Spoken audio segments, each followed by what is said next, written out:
SLC कहा जाता है, जिसका मतलब है स्ट्रक्चर लेवल कंफर्मेशन।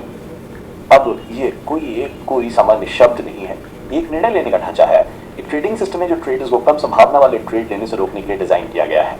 और अगर आप इस ट्रेडिंग सिस्टम को अनुशासन के साथ फॉलो करते हैं तो मैं आपसे वादा करता हूं कि आप अपने घाटे वाले ट्रेड का एक बड़ा प्रतिशत खत्म कर देंगे और ये आपको एक अधिक सुसंगत ट्रेडर में बदल देगा। तो SLC सिस्टम कुछ इस तरह दिखता है। सबसे पहले मैं SLC सिस्टम में इस बात से शुरुआत करता हूं जो उस दिन के लिए बाजार की संरचना का निर्धारण करता है। ये सुनिश्चित करता है कि मैं केवल बाजार की दिशा के साथ ही ट्रेडिंग कर रहा हूं। इसे नदी में तैरने जैसा समझे। अगर धारा नीचे की ओर बह रही है और फिर भी आप धारा के विपरीत तैरने का फैसला करते हैं तो न केवल आप धीमी गति से आगे बढ़ेंगे बल्कि नदी के प्रवाह का मुकाबला करने में आपको अधिक मेहनत भी करनी पड़ेगी।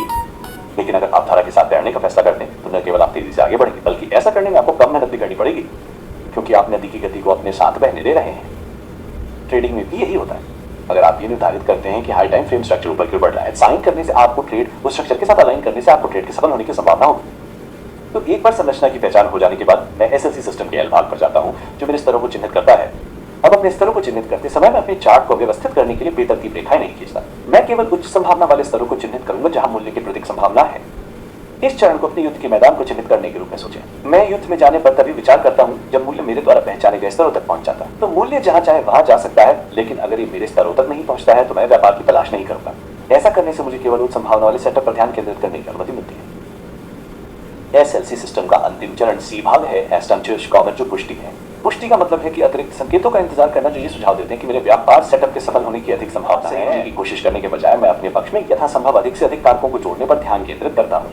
इस तरह मैं हर ट्रेड को संभावनाओं के तौर पर देखता हूँ और सिर्फ तभी जब संभावनाएं मेरे पक्ष में हो और सिर्फ तभी मैं ट्रेड करता हूँ। अब SLC ट्रेडिंग सिस्टम की सबसे अच्छी बात यह है कि मुझे हर दिन घंटों बैठकर हर कीमत के उतार माइनस चढ़ाव का विश्लेषण नहीं करना पड़ता, क्योंकि मेरे पास एक स्पष्ट रूपरेखा है। इसलिए मुझे सेटअप का विश्लेषण करने में सिर्फ 10 मिनट लगते हैं। मैं बस संरचना की पहचान करता हूँ, उच्च संभावना स्तरों को चिन्हित करता हूँ और पुष्टि की प्रतीक्षा करता हूँ। अगर कोई ट्रेड सेटअप दिखता है तो मैं ट्रेड लेता हूँ और अपने दिन के काम में लग जाता हूँ। कोई अनुमान या तनाव नहीं, बस ट्रेडिंग का एक शुद्ध व्यवस्थित तरीका। ये SLC ट्रेडिंग सिस्टम की ताकत है और अब मैं आपको दिखाने जा रहा हूँ कि आप अपने ट्रेड में SLC सिस्टम को कैसे लागू कर सकते हैं। सबसे पहले उस दिन के लिए उच्च समय सीमा पर बाजार संरचना की पहचान करना महत्वपूर्ण है। इसलिए उदाहरण के लिए तो आप 5 मिनट की समय सीमा पर ट्रेडिंग कर रहे हैं तो आप 4 घंटे के चार्ट जैसे उच्च समय सीमा पर जाना चाहेंगे और उसकी बाजार संरचना की पहचान करना चाहेंगे। ये आप कैसे करते हैं? सबसे पहले आपको ये समझना होगा कि मार्केट स्ट्रक्चर में केवल 3 चरण होते हैं, अप ट्रेंड, कंसोलिडेशन और डाउन ट्रेंड। इस रणनीति के लिए आप केवल तभी ट्रेड करना चाहते हैं जब high time frame structure up trend या डाउन ट्रेंड में हो। अगर ये कंसोलिडेट हो रहा है तो हम कोई ट्रेड नहीं लेते हैं। अप ट्रेंड स्ट्रक्चर में आप देखेंगे कि कीमतें उच्च और उच्च निम्न बनाती हैं और अगर आप इस स्ट्रक्चर को देखते हैं तो आप केवल लंबे ट्रेडों की तलाश करते हैं। डाउन ट्रेंड स्ट्रक्चर में आप देखेंगे कि कीमतें निम्न छोड़ निम्न बनाती हैं और अगर आप इस स्ट्रक्चर को देखते हैं तो आप केवल छोटे ट्रेडों की तलाश करते हैं। अब आइए अपने चार्ट पर वापस आते हैं। मैं नैस्डैक फ्यूचर्स 4 घंटे के टाइम फ्रेम पे हूँ और जैसा कि आप देख सकते हैं कीमत निचले उच्च और निचले निम्न आ रही है। इस समय पता चलता है कि हाई टाइम फ्रेम स्ट्रक्चर मंदी का है कि जब मैं बाद में निम्न समय सीमा पर व्यापार कर रहा हूं तो मैं केवल छोटे सेटअप का व्यापार करता हूं।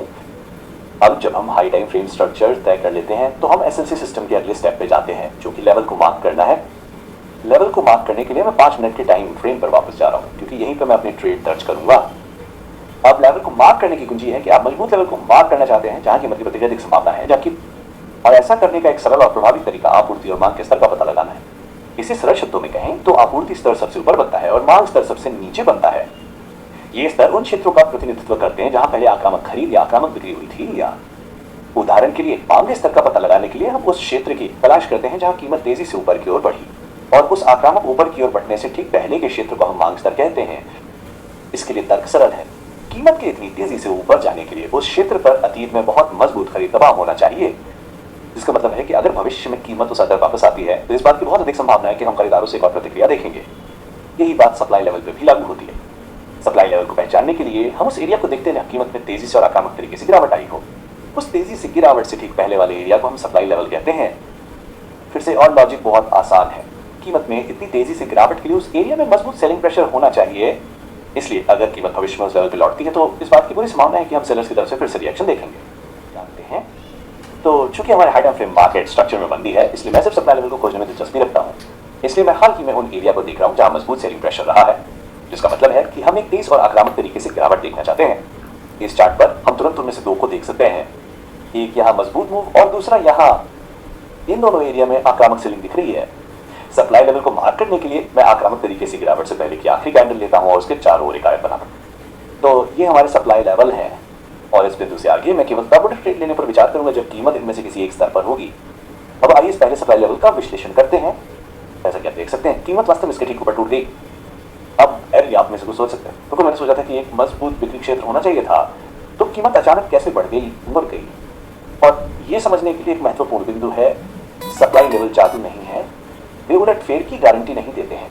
एक सप्लाई लेवल हमें बस ये बताता है कि अतीत में मजबूत बिक्री दबाव हुआ है।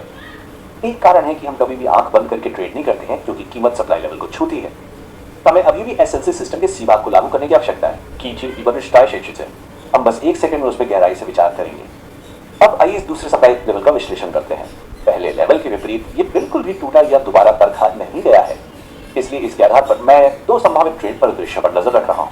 परिदृश्य नंबर 1, इस लेवल के लिए जो कीमत ने इसे कभी नहीं छुआ, इसलिए योजना सरल है। इसलिए अगर कीमत उस लेवल पर वापस आती है तो मैं शॉर्ट ट्रेड में एंट्री करने से पहले इस बात की पुष्टि की तलाश करूंगा कि कीमत रिजेक्ट होने लगी है।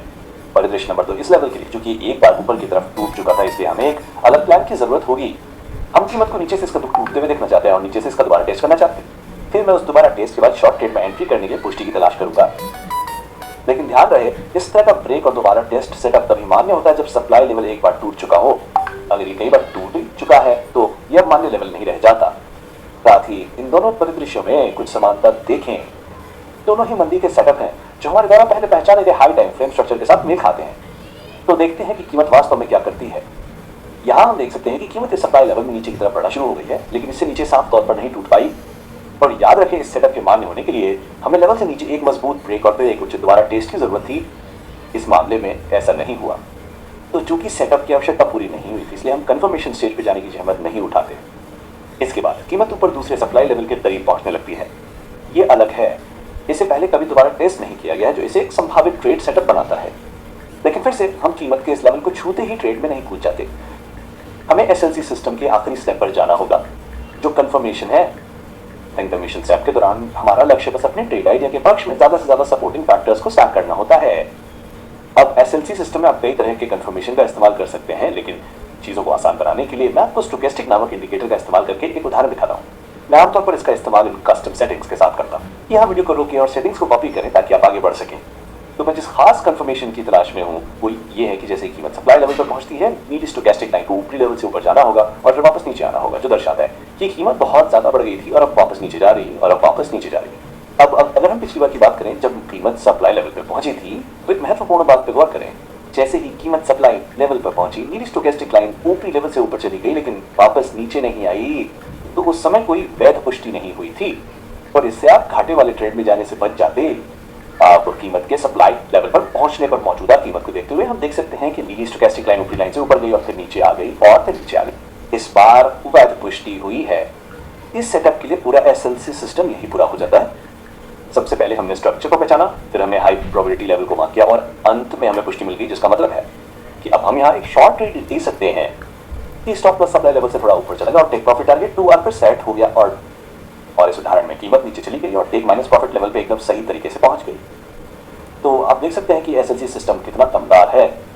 इसने न सिर्फ हमें घाटे वाले ट्रेड से रोका बल्कि हमें जीतने वाले ट्रेड की भी संभावना दी और हमने बिना किसी अनुमान के, बिना किसी तनाव के और एक सरल ट्रेडिंग सिस्टम का पालन करके ही किया।